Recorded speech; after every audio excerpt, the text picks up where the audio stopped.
할렐루야. 우리 오늘 마태복음 26장 17절부터 35절까지 말씀입니다.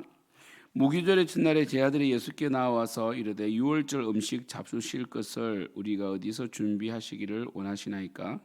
이르시되 성한 아모에게 가서 이르되 선생님 말씀이 내 때가 가까이 왔으니 내 제자들과 함께 유월절을 내 집에서 지키겠다 하시더라 하라 하시니 제 아들이 예수께서 시키신 대로 하여 유월절을 준비하였더라. 저물 때 예수께서 12제자와 함께 앉으셨더니 그들이 먹을 때 이르시되 내가 진실로 너희에게 이르노니 너희 중에 한 사람이 나를 팔리라 하시니 그들이 몹시 근심하여 각각 여짜오되 주여 나는 아니지요. 대답하여 이르시되 나와 함께 그 그릇에 손을 넣는 그가 나를 팔리라.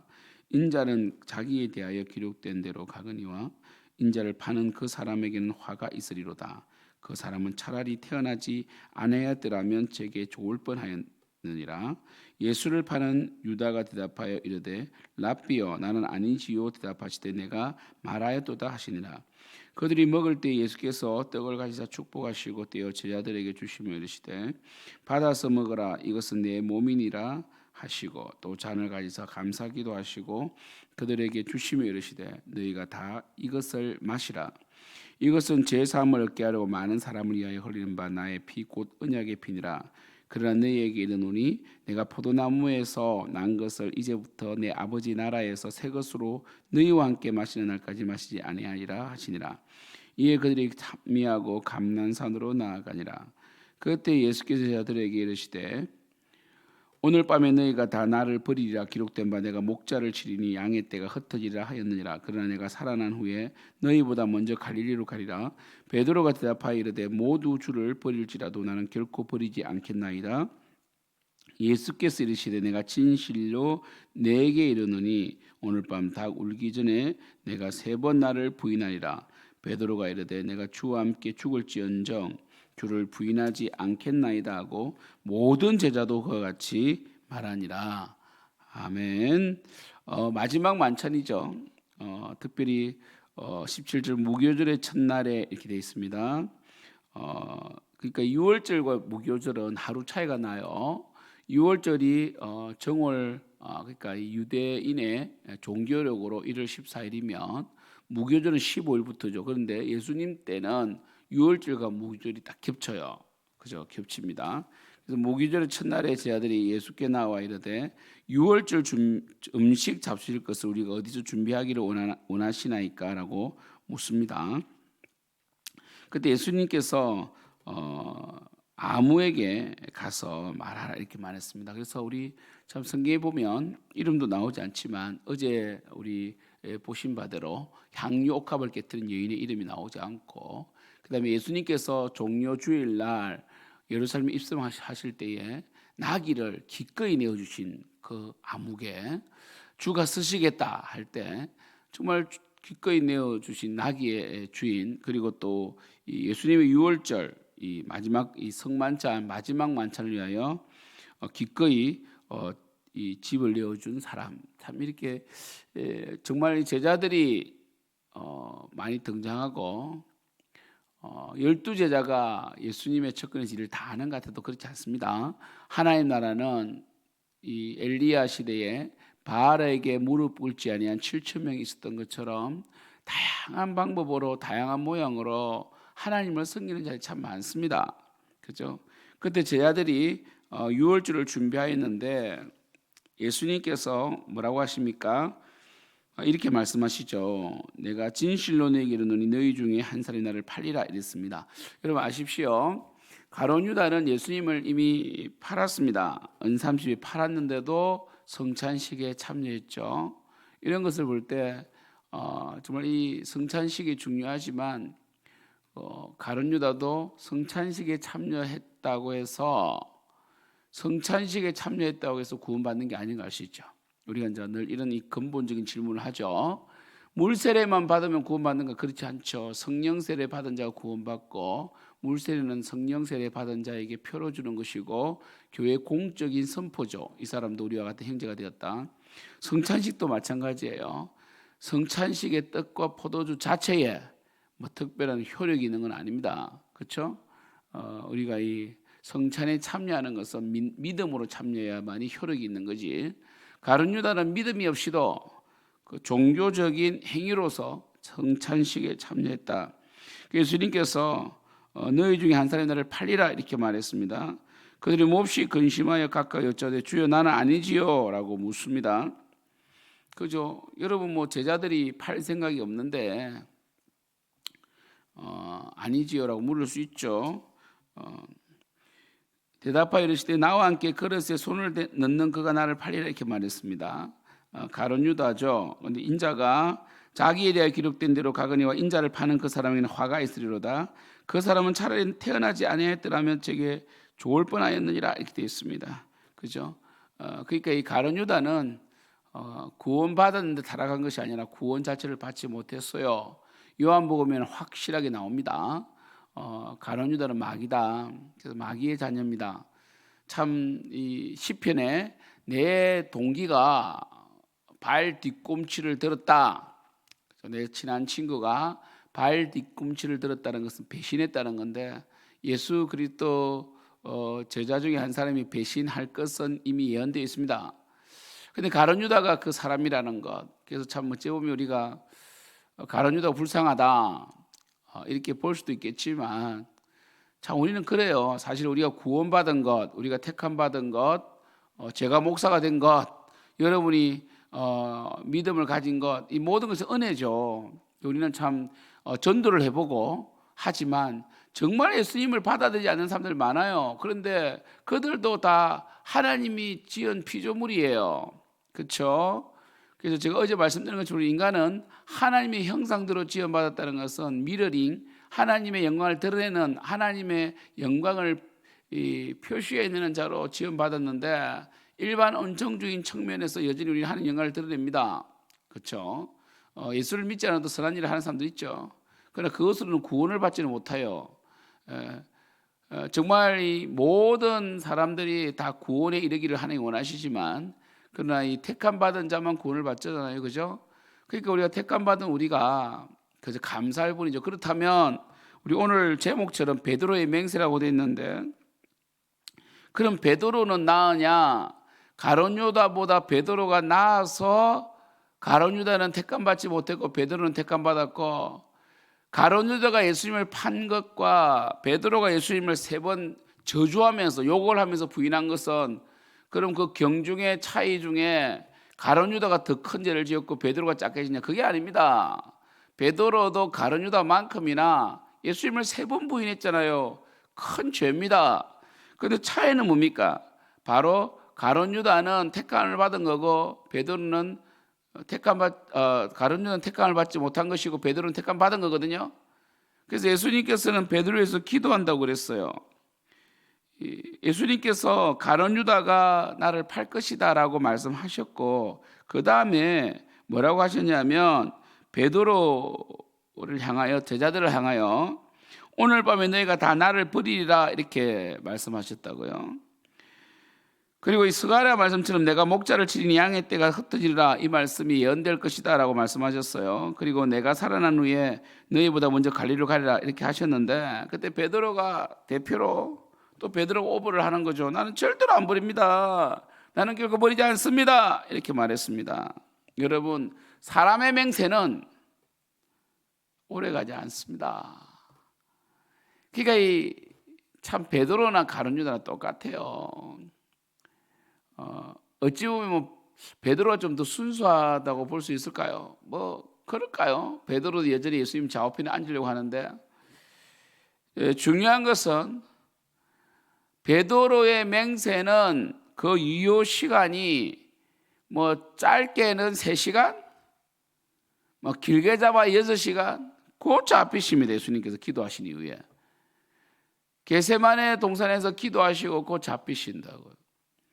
베드로는 새벽 한 2시쯤에 예수님 부인하거든요. 그러면 인간의 맹세는 베드로의 맹세는 우리가 연약하기 때문에 육신이 연약해서 지켜낼 수가 없다는 거예요.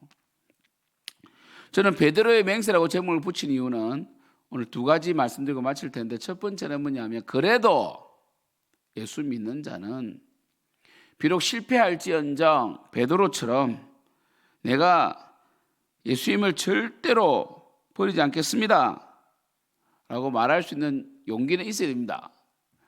우리 연약해서 하나님의 뜻대로 살지 못해도 그래도 뜻대로 살려고 하고 베드로처럼 호언장담하는 이 호기는 좀 있는 게 좋은 것 같아요.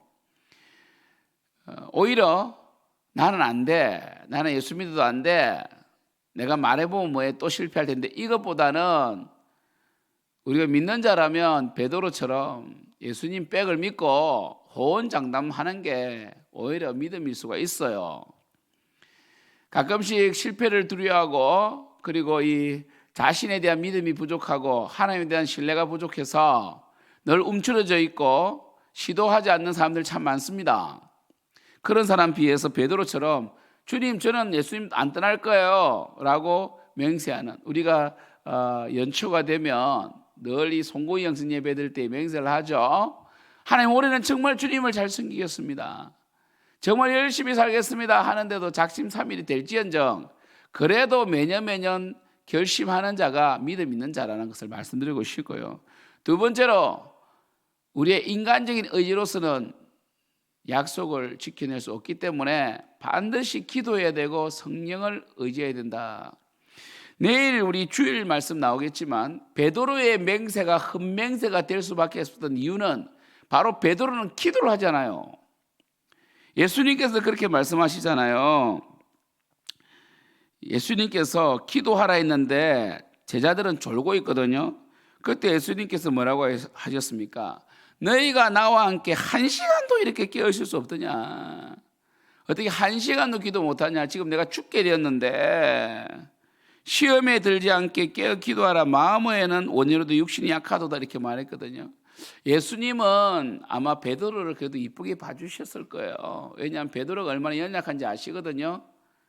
그래서 예수님께서 누가복음에는 뭐라고 하시느냐면 이렇게 돼 있어요. 우리 누가복음 22장 한번 가보세요.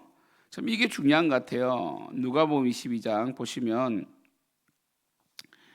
22장 31절 32절 말씀이 있는데 누가복음 22장 31, 32절에 보면 시몬아 시몬아 보라 사탄이 너희를 밀가부르듯 하려고 요구하였으나 이렇게 있단 말이에요.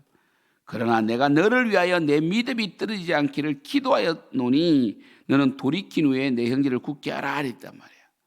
그러니까 예수님의 중보 기도로 베드로는 살아난 거예요. 베드로가 믿음이 떨어지지 않았습니까? 예수님이 기도해 줬는데도 정작 베드로 자신이 기도하지 않으니까 바닥을 쳐버렸잖아요. 예수님께 너 3번 부인할 거야 했을 때 베드로가 기도했어야 돼요. 베드로가 3번 부인하고 안 하고가 예수님의 십자가 사역에 전혀 영향이 없습니다. 어차피 예수님 십자가를 지셔야 돼요. 근데 베드로를 통해서 우리에게 주시는 말씀은 우리의 의지와 우리의 맹세는 성령의 기름 부으심과 성령의 도우심이 없이는 예수님의 중보 기도 없이는 지켜낼 수 없다는 것을 기억하십시오.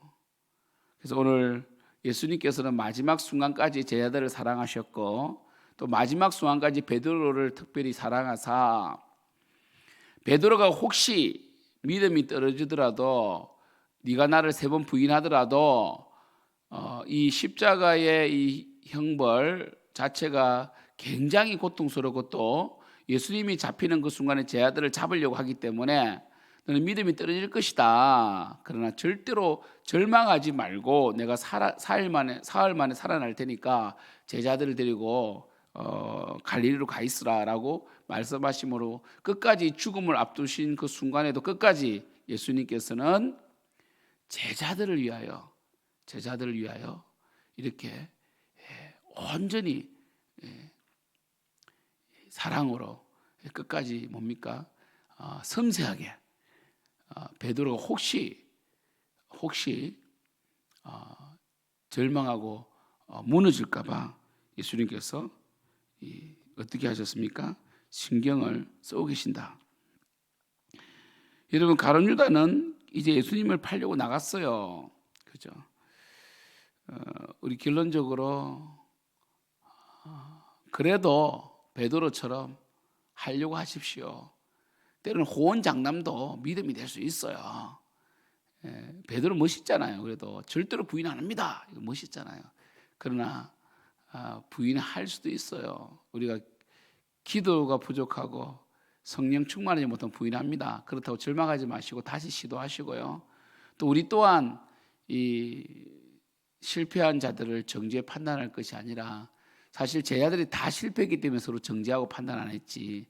만약 한 사람이라도 꼿꼿하게 베드로가 예를 들어서 베드로가 예수님 3번 부인 안 하고 막 예수님하고 같이 막 채찍에 맞고 그랬으면 아마 베드로는 또 교만해질 수 있잖아요, 그죠? 그래서 우리가 넘어짐도 믿음이고 은혜입니다. 어찌 보면 아무튼 여러분들이 베드로처럼 정말 그 순간순간은 진심이시고요. 혹 여러분들이 넘어지고 쓰러진다 할지라도 절망하지 마시고 또 도전하시고요. 그리고 그래도 계속 넘어질 수는 없잖아요. 성령 충만을 위하여 기도하심으로 성령 충만함으로 이전에는 예수님이 많이 부인했는데 성령 받은 베드로가 마지막 순간에 십자가에 거꾸로 달려 죽은 것처럼 성령 충만하여 정말 더 믿음이 커져가고 우리의 그 하나님 향한 그 충성심이 더 단단해질 수 있도록 기원합니다. 기도하겠습니다. 하나님 아버지, 우리가 예수님을 사랑합니다. 하지만 우리는 때로는 큰 소리를 치고 예수님을 위해서 목숨까지 드릴 것 같았으나 정작 넘어질 때가 많습니다. 왜냐하면 베드로처럼 기도하지 않기 때문입니다. 하지만 주님께서 우리를 사랑하사 끝까지 우리를 붙드시고 중보해 주시고 성령을 통하여 우리를 늘 세우십니다. 하나님 아버지, 저희들이 성령 충만하기를 원합니다. 충만하기를 원합니다. 그래서 계속해서 실패의 자리에서 벗어나고 실패를 줄여나가고 정말 저희들이 예수님을 사랑하는 그 사랑이 정말 우리 삶에 드러나고 실천될 수 있도록 역사하여 주시옵소서. 우리 교회가 정말 늘 하나님 영광을 위해서 선봉장이 되고 넘어져도 이렇게 세우며 또한 넘어지지 않을 수 있도록 성령 충만할 수 있도록 역사해 주시옵소서. 예수님의 이름으로 기도드립니다. 아멘. 하늘에 계신 우리 아버지여, 이름이 거룩히 힘을 받으시오며 나라가 임하옵시오며 뜻이 하늘에서 이루어진 것 같이 땅에서도 이루어지이다. 오늘 우리에게 일용할 양식을 주시옵고 우리가 우리에게 죄 지은 자를 사하여 준 것 같이 우리 죄를 사하여 주시옵고 우리를 시험에 들게 하지 마시옵고 다만 악에서 구하시옵소서. 대개 나라와 근세와 영광이 아버지께 영원히 있사옵나이다. 아멘.